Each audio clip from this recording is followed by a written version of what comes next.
দুই দিন হয়ে গেল এই রেলপথে কোনো ট্রেন চলাচল করছে না। লাইন বিচ্ছিন্ন হয়ে পড়ায় চারিদিকে স্তব্ধতা নেমে এসেছে।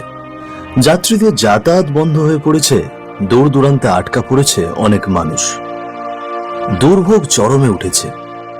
তাই উপর মহল থেকে কড়া নির্দেশ এসেছে, আজকের মধ্যে যেভাবেই হোক এই লাইনে জোড়া লাগাতে হবে। দিনভর কড়া রোদে ঘাম ঝরিয়ে কাজ করছে 4-5 জন শ্রমিক। তাদের তত্ত্বাবধানে রয়েছেন একজন সুপারভাইজার। কাজ করতে করতে সন্ধ্যা নেমে এলো, কিন্তু কাজ শেষ হলো না। সন্ধ্যার অন্ধকার নেমে আসতেই তারা বড় হ্যালোজিনের আলোর ব্যবস্থা করে আবার কাজ শুরু করে। চারিদিকে ঝিঝি পোকার ডাক, হালকা বাতাসে গাছগুলো দুলছে, আর আকাশে কালো মেঘের ছুটোছুটি। হায় রে, সন্ধে নেমে এলো তবুও কাজ শেষ হলো না। সারাদিন পর রাতেও কাজ করতে হবে, শরীরটা ক্লান্ত হয়ে গেল। হ্যাঁ রে, ট্রেন বন্ধ হয়ে লোকজন কত কষ্টে আছে, কত মানুষ আটকে পড়েছে নানান জায়গায়। স্যার তো স্পষ্ট বলেছেন আজ রাতেই কাজ শেষ করতে হবে। কিন্তু দেখ তো, আকাশে কেমন মেঘ জমে উঠছে। এখন যদি বৃষ্টি পড়ে তখন তো কাজ আটকে যাবে। রাতে কাজ শেষ করতে পারলে ঝামেলাটা শেষ হতো, নইলে আবার সকালে কাজে লাগতে হবে। ঠিক তখনই সুপারভাইজার পাশে এসে দাঁড়ালেন। তার হাতে খাতা কলম, চোখে চিন্তার ছাপ। শুনছো সবাই, 2 দিন ধরে তোমরা কাজ করছো, কষ্ট তো হচ্ছেই। তোমরা ঠিকই বলেছ, আজ রাতে কাজ শেষ না করলে আবার সকালে ঝামেলা হবে। তাছাড়া উপর থেকে বারবার ফোন আসছে, কাল সকাল থেকে ট্রেন চালু করতেই হবে। মানুষ ভয়াবহ দুর্যোগে আছে। স্যার, শরীরটা যে আর চলছে না, তার মধ্যে আবার বলছেন আজ আবার রাতেও কাজ করতে হবে। হ্যাঁ, কষ্ট হচ্ছে জানি, কিন্তু লাইনটা বিচ্ছিন্ন হয়ে পড়ে আছে। এর মানে বোঝো তো, গোটা রেলপথের যোগাযোগ বন্ধ। তাই আজ রাতেই কাজ শেষ করতেই হবে। ঠিক আছে স্যার, চেষ্টা করব। সবাই আবার যন্ত্রপাতি নিয়ে কাজে লেগে পড়ল। লোহার শব্দ, হাতুড়ি ঠোকাঠুকি ভেসে যাচ্ছে রেল লাইনের চারপাশে। স্যার, আকাশটা কালো হয়ে আসছে। ঝড় বৃষ্টি নামলে তো কাজ করা যাবে না। আমি জানি, তাই তাঁবুর ব্যবস্থা করে রেখেছি। যদি খুব বৃষ্টি হয় তোমরা তাঁবুতেই থাকবে, কিন্তু এখনো পর্যন্ত যতটা সম্ভব কাজ শেষ করে নাও। কাল সকাল হওয়ার আগেই লাইন চালু করতে হবে। ঠিক আছে স্যার, রাত জেগে হলেও আজ কাজ শেষ করব। চারপাশে কালো মেঘে ঢেকে আসে, মেঘ গর্জে ওঠে। হঠাৎ করে ঝমঝমিয়ে বৃষ্টি নামতে শুরু করে। এ যা হলো তো, বলতে বলতে বৃষ্টি চলে এলো। এখন কি আর কাজ হবে? যত তাড়াহুড়ো করছে ততই সমস্যা বাড়ছে। এই চলো চলো সবাই, তাঁবুতে চলো। এ বৃষ্টিতে তো আর কাজ করা সম্ভব নয়। হায় হায়, এই যন্ত্রপাতিগুলো তো ভিজে গেল। এই চল চল চল, তাড়াতাড়ি গিয়ে ঢেকে দিই আমরা। সবাই মিলে যন্ত্রপাতি গুটিয়ে তাঁবুর ভেতরে প্রবেশ করলো। বাইরে ঝমঝম বৃষ্টির শব্দে ভেতরটা কাঁপিয়ে তুলছে। তারা সবাই তাঁবুর ভেতরে গুটিসুটি হয়ে বসে পড়ল। কেউ বসে ক্লান্ত শরীরে ঝিমুচ্ছে, আর তাদের পাশে বসে আছে সুপারভাইজার। আমি ভাবলাম তোমাদেরকে কাজ দেখিয়ে দিয়ে আমি চলে যাব, আজ মনে হয় তোমাদের সঙ্গেই থেকে যেতে হবে। ঠিকই বলেছেন স্যার, আজ রাত আমাদের সঙ্গে কাটাতে হবে। মনে হচ্ছে বৃষ্টি আজ সারা রাত ধরেই হবে। হ্যাঁ, এমনিতেই 2-3 দিন ধরে লাইন বন্ধ, কত লোক কষ্টে আছে। ভাবছি কাল সকালেও যদি বৃষ্টি না থামে তবে কাজটা তো শেষ করা মুশকিল হবে।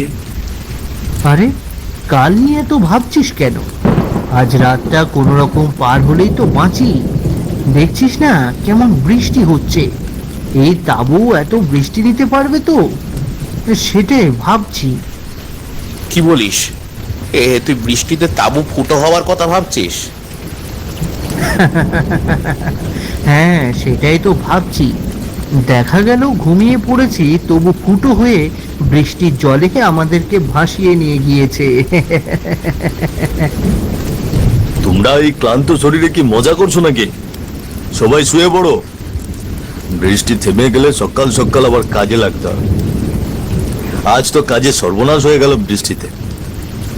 হাসি ঠাট্টা গল্প গুজব শেষে শ্রমিকরা ক্লান্ত শরীর নিয়ে তাঁবুর মধ্যে শুয়ে পড়ে।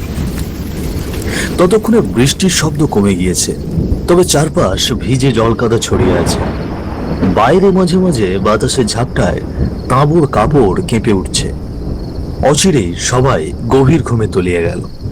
রাত তখন প্রায় 12:30। হঠাৎ করেই দূর থেকে ভেসে এলো ট্রেনের হুইসেল। একজন শ্রমিক ঘুম থেকে চমকে উঠে বসে, তারপর বাকি সবাইকে ডেকে তোলে। এই এই, তোরা শুনছিস? ওই রেল লাইন থেকে ভেসে আসছে ট্রেনের হুইসেল।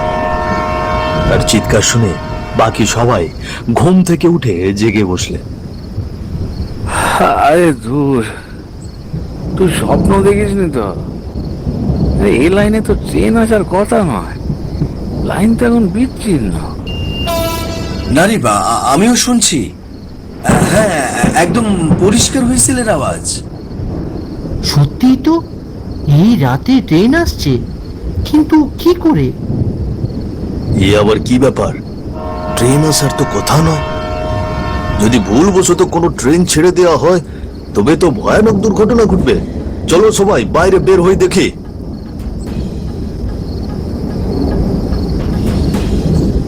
রাত অন্ধকার, বৃষ্টির জলে কাদামাটিতে চারপাশ স্যাঁতস্যাঁত করছে। দূরে আবার শোনা গেল হুইসেলের শব্দ, সঙ্গে লোহার চাকার ঝনঝন আওয়াজ।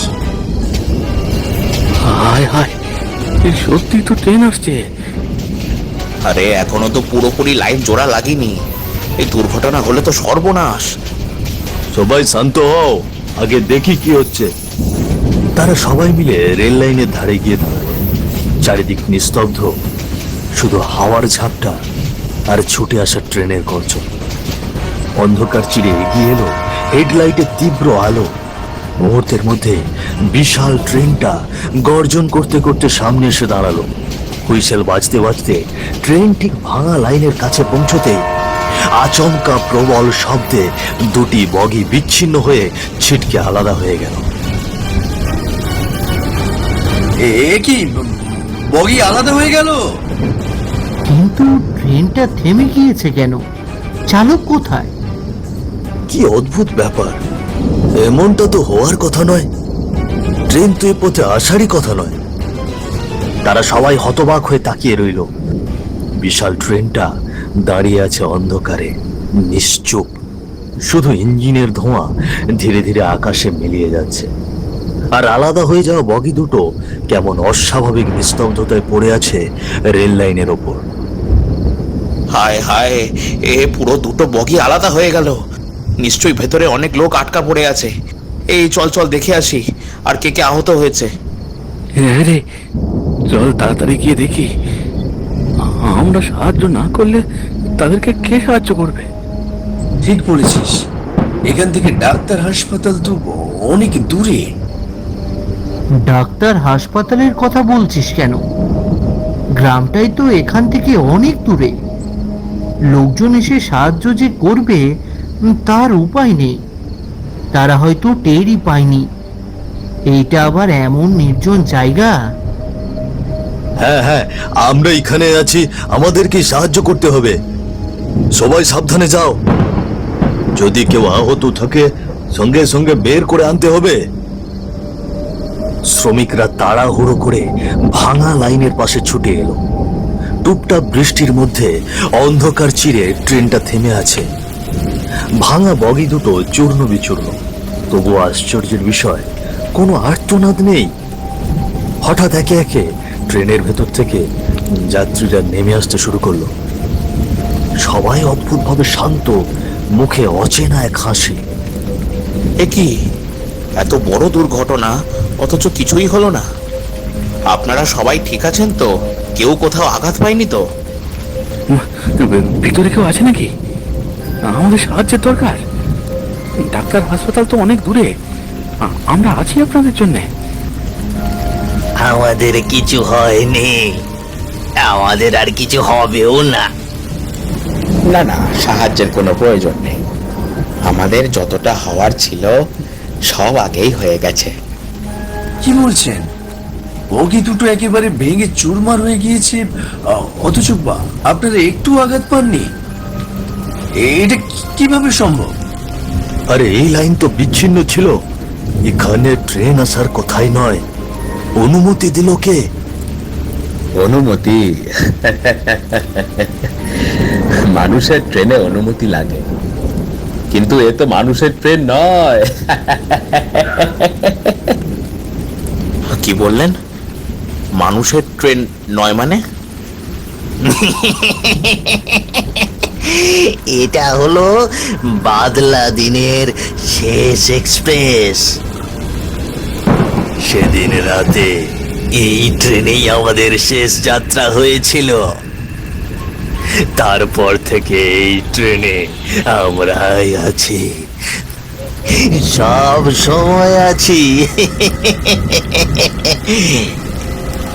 আজ আর কেউ উঠবে না, তবে তোমরা চাইলে আমাদের সঙ্গী হতে পারো। এসো এসো। শ্রমিকরা ভয়ে স্তব্ধ হয়ে দাঁড়িয়ে গেল। সামনে দাঁড়ানো যাত্রীদের মুখ ধীরে ধীরে রূপ বদলাতে লাগলো। চোখ রক্তাভ, মুখমণ্ডল বিকৃত, দাঁত বের করে হা হা করে হাসছে সবাই।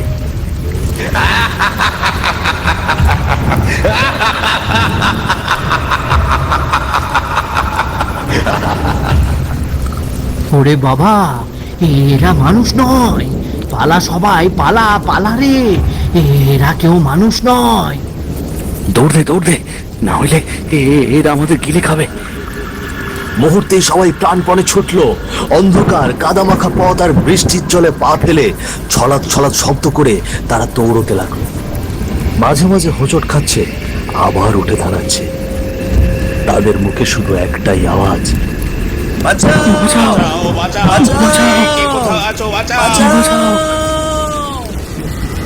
তারা চিৎকার করতে করতে দৌড়চ্ছে। পেছনে তখনও ভেসে আসছে ট্রেনের হুইসেল, হাহাকার আর ভৌতিক হাসির প্রতিধ্বনি, যেন মৃত্যুর শঙ্খ বাজছে চারিদিকে। রাতের নিস্তব্ধতা ভেদ করে দূরে শিয়ালের ডাক শোনা গেল, হুক্কা হুয়া করে। আরো শীতল ভয় প্রবেশ করল তাদের হাড়ে।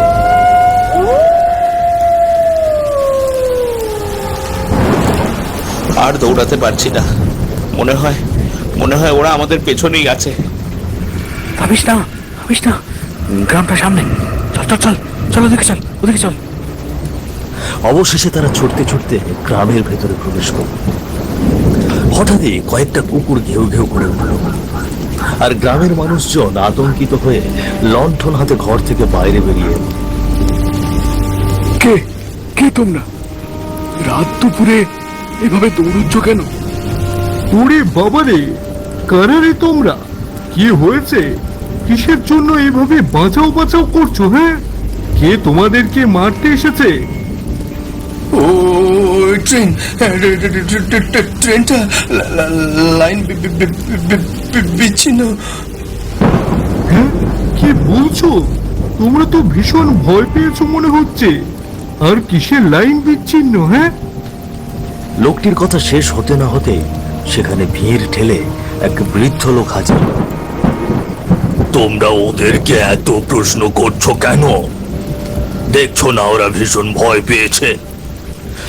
এসো বাবারা, তোমরা ভয় পেও না। ভিজে গেছো, ক্লান্ত হয়ে পড়েছো, আমার ঘরে এসো। সবই শুনবো তোমাদের মুখ থেকে, আগে তোমরা একটু শান্ত হয়ে নাও। মাটির ঘরে মৃদু আলো জ্বলছে, দেওয়ালে ঝুলছে লণ্ঠন। বাইরে তখনও বৃষ্টির টুকটাক শব্দ, কিন্তু ভেতরে এক অদ্ভুত শান্ত পরিবেশ। তোমরা তো খুব ভয় পেয়েছো, তোমাদের চেহারা দেখেই বোঝা যাচ্ছে। শান্ত হয়ে বসো, এখানে এখন আর কোনো ভয় নেই।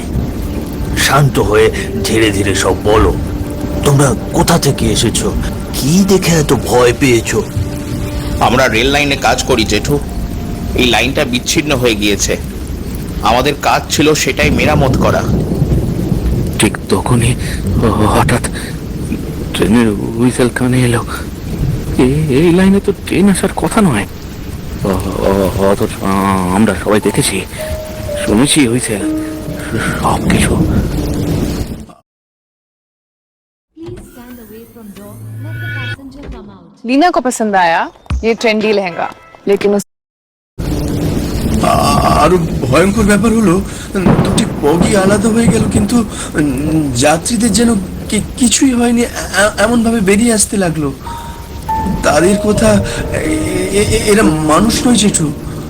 তারপর ধীরে ধীরে তাদের শ্রমিকরা কাঁপা কণ্ঠে সব খুলে বললেন বৃদ্ধকে। তাদের চোখে তখনও ভয়ের ছাপ। বৃদ্ধ গভীর মনোযোগ দিয়ে শুনলেন। তার চোখের কোণে অদ্ভুত এক ছায়া খেলে গেল। হ্যাঁ, তোমরা সত্যি অনেক বড় বিপদ থেকে ফিরে এসেছো। তোমরা যা দেখেছো ওটা সাধারণ ট্রেন নয়, ওটাই সেই রাতের শেষ ট্রেন, বাদলা দিনের শেষ এক্সপ্রেস। দুদিন আগে এই লাইনে এক ভয়াবহ দুর্ঘটনা হয়েছিল। ঝড়ের রাতে ট্রেন লাইনচ্যুত হয়ে পড়ে, দুটো বগি ভেঙে গিয়েছিল। শত শত মানুষ সেদিন মরেছিল, কেউ উদ্ধার করতে আসেনি। সেই রাত থেকেই এই লাইনটা অচল। আর আজ তোমরা যে লাইন মেরামত করতে গিয়েছিলে সেটাই সেই দুর্ঘটনার লাইন। মানে কি বলছেন জেঠু? আমরা যে ট্রেনটা দেখেছি সেটা ওরা আর বেঁচে নেই বাবারা। ওরাই রাত 12:30টায় শেষ এক্সপ্রেসে বাড়ি আসছে, আর যে ভুল করে সামনে পড়ছে তাকেই সঙ্গে নিয়ে যাচ্ছে। তোমরা বেঁচে ফিরেছো, এটাই অনেক। বৃদ্ধের কথা শুনে শ্রমিকরা থম মেরে বসে রইল। কারো চোখে অবিশ্বাস, কারো চোখে আতঙ্ক। তারা বুঝলো যে কাজ তারা করতে এসেছিল তা শুধু লাইন মেরামতের নয়, বরং এক অভিশপ্ত স্মৃতির সামনে দাঁড়ানো। বাইরে তখনও বৃষ্টি ঝরছে টুকটাক। দূরে শোনা গেল শিয়ালের ডাক।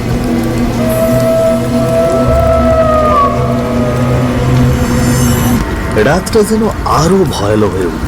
শ্রমিকদের মনে হলো আজকে রাত তারা প্রাণে বেঁচেছে ঠিকই, কিন্তু সেই ট্রেনের হুইসেল আর অদ্ভুত যাত্রীদের মুখ চিরকাল বুকের ভেতরে ছায়ার মতো লেগে থাকবে।